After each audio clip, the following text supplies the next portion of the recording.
Open Heavens on the Go, Tuesday, April 29th, 2025. Topic: Guard your freedom to worship. Memory verse, Psalm 124:7. Our soul is escaped as a bird out of the snare of the fowlers. The snare is broken, and we are escaped. Bible reading, Psalm 100, 1-5. Make a joyful noise unto the Lord, all ye lands. Serve the Lord with gladness. Come before his presence with singing. Know ye that the Lord, he is God. It is he that hath made us, and not we ourselves. We are his people, and the sheep of his pasture. Enter into his gates with thanksgiving, and into his courts with praise. Be thankful unto him, and bless his name. For the Lord is good, his mercy is everlasting, and his truth endureth to all generations. The message: when people are not free to worship God the way they should, it means that their souls are in captivity. For example, when God sent Moses to Pharaoh to release the Israelites, he said, "Let my people go so they can worship me." Exodus 5:1. I thank God for freedom of worship in some nations. To a large extent, in such countries, people can go to church anytime they want and worship God however they want to. In some other nations, however, the government dictates what the church should do and not do.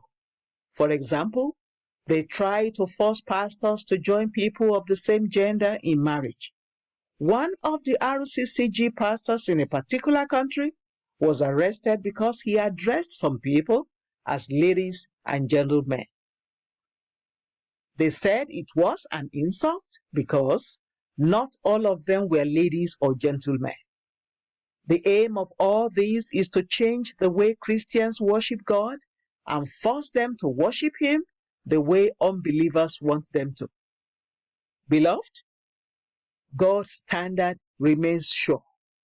You must not adapt to ungodly practices, especially within the church, just because the people at the top say so. When you adapt, that's slavery. Slavery, in its simplest terms, is anything that hinders you from living life abundantly and serving God wholeheartedly. Whenever you see such things around you, guard your heart and your territory.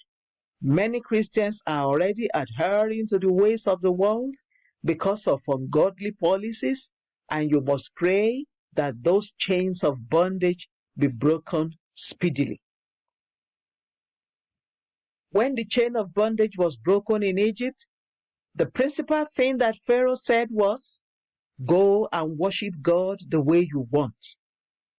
Often, policies that endanger people's souls don't appear to be evil at first. This is why we must be sober and vigilant as believers. We must be sensitive and careful about the things we permit within and around us. Many believers keep saying it doesn't matter until their consciences become seared with the hot iron of immorality and darkness. 1 Timothy 4:2. If it doesn't conform to God's will, it matters to God, and it should matter to you too. Beloved, if you have been chained such that you can no longer serve God wholeheartedly, I pray that God will deliver you today. Your soul escapes like a bird from those shackles. Psalm 124:7. And may you enjoy the freedom to worship God in spirit and in truth, in Jesus' name. Action point.